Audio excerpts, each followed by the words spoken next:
특히 이제 시진핑 주석 같은 경우 이번에 코로나 그 대응 초기에 좀 실패해서 리더십에 타격을 받았는데, 그래서 국내 잘못한 홍콩발 국내 정치 불안 요인이 발생할 수 있다. 이걸 생각하지 않을 수가 없는 거고, 이게 이제 중국 홍콩 관계에서 굉장히 중요한 요소라고 제가 생각되고요. 그러니까 중국 국제 수준에서 말씀드리면은 제 생각에는 그 홍콩 보안법 강행이라고 하는 거는 그 미국이나 영국 기타 등등에서 이걸 반대도 했지만 이전에 앞으로도 굉장히 반대할 거라고 이미 예상을 하고 한 거잖아요. 강행을 한 건데, 따라서 이때 그 메시지라고 하는 거는 국제 여론 악화에도 불구하고 뭘 보여주겠냐고 한다면 중국의 정치 체제라든가 혹은 중국이 생각하는 정체성에 대한 도전은 더 이상 이제 참지 않겠다. 이걸 보여준 것 같아요.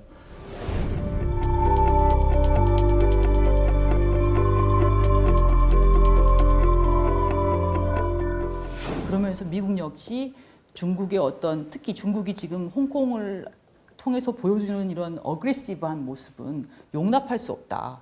이 기회에 어떤 식으로든 좀 눌러야 된다라는 강렬한 컨센서스가 미국 의회 내에서도 형성돼 있지 않나. 그래서 미중 갈등은 장기적으로는 판단하기 쉽지 않지만 단기적 차원에서는 갈등이 상당 부분 고조되고 또 어디선가 제가 보기에는 뭐 어느 지역에선가 분쟁 또는 실질적인 충돌로 귀결된 다음에야 양측이 마주 앉아서 대화를 할 수 있지 않을까.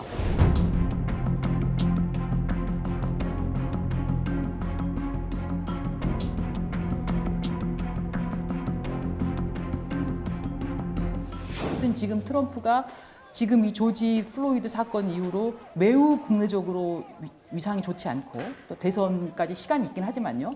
그렇기 때문에 더욱더 동맹을 때리고 중국을 때릴 가능성이 있습니다. 그래서 앞으로 트럼프가 어떤 식으로 동맹국을 줄세우고 그러니까 어떤 식으로 한국의 압박의 형태로 올 건지 특히 SMA라든지 뭐 여러 가지가 있죠. 사실 이 지금 여기 질문에도 있는 G10 부분도 상당히 우리 입장에서는 껄끄러울 수밖에 없지만 안 받기도 어려운 카드잖아요.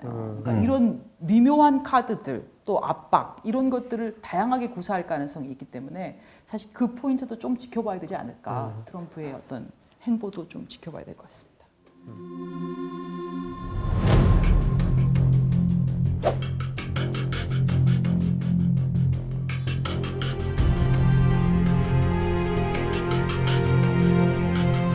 미국이 쓸 수 있는 가장 큰 카드는 금융입니다. 네, 그렇죠.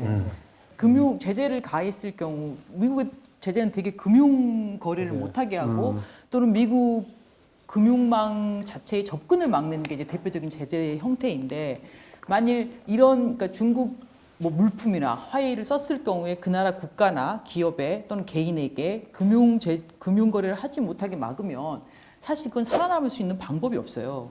그러니까 중국이 지금 말씀하신 대로 중국이 이 트랩을 벗어나는 길은 독자적인 금융체제망을 만들어내는 거고 그렇죠. 반대로 미국이 중국의 목덜미를 잡을 수 있는 건 그렇죠. 금융입니다. 네. 미국의 연기금이라는 게 공적 기금, 그러니까 정부에서 자금돼가지고 하는 연기금에서 중국의 주식에 투자하는 거를 지금 유보하는 거, 이제 그런 게 하나 나왔었고, 그 다음에 또 하나 나오는 게 뭐냐면은 그 중국 주식에 이제 투자하는 것뿐만 아니고 심지어 중국에 갖고 있는 미국 국채가 많거든요. 그러니까 중국이 채권자잖아요. 그거를 그냥 무효화시켜 버리겠다는 거예요, 일부를. 지금 제일 무서운 거는 잘 아시겠지만은 달러 결제 시스템을 차단시키는 거예요, 사실은. 그렇죠. 그래서 사실은 중국이 이미 보면은 2015년에 그걸 시작을 합니다. 위안화 달러 결제 시스템이라는 거, 이게 CIPS라고 그러는데 이게 사실 위안화 국제화의 가장 핵심이 바로 이겁니다, 사실은. 아직은 택도 없죠. 물론 달러를 상대하기엔 택도 없지만 뭔가 이렇게 차근차근 준비를 하고 있어요. 그렇죠. 얘네들도.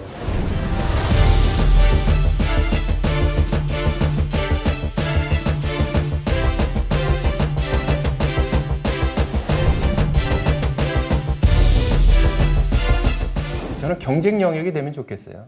그러니까 미국도 우리를 원하고 중국도 우리를 원하는. 그러려면 어떤 정치 외교적인 뛰어난 책사가 중요하기도 하겠지만 그런 것보다는 우리 스스로의 경쟁력이겠죠. 예를 들어서 탈중국화라든가 이른바 이제 미국에 대해서 견제라는 여러 가지 걸 봤을 때 되게 관건이 되는 기술들이 있어요. 산업의 어떤 부분이 있어요. 예를 들면 우리 삼성의 메모리 반도체는 엄청난 거잖아요. 예를 들면. 그런 부분들이 있는데 그런 것들에서 끊임없이 기술력을 높여가지고 함부로 할 수 없는 어떤 게 기술적으로는 이제 그런 노력들, 이 환경이 오히려 한국의 가치를 높일 수도 있지 않을까. 잘 어떻게 하느냐에 따라서.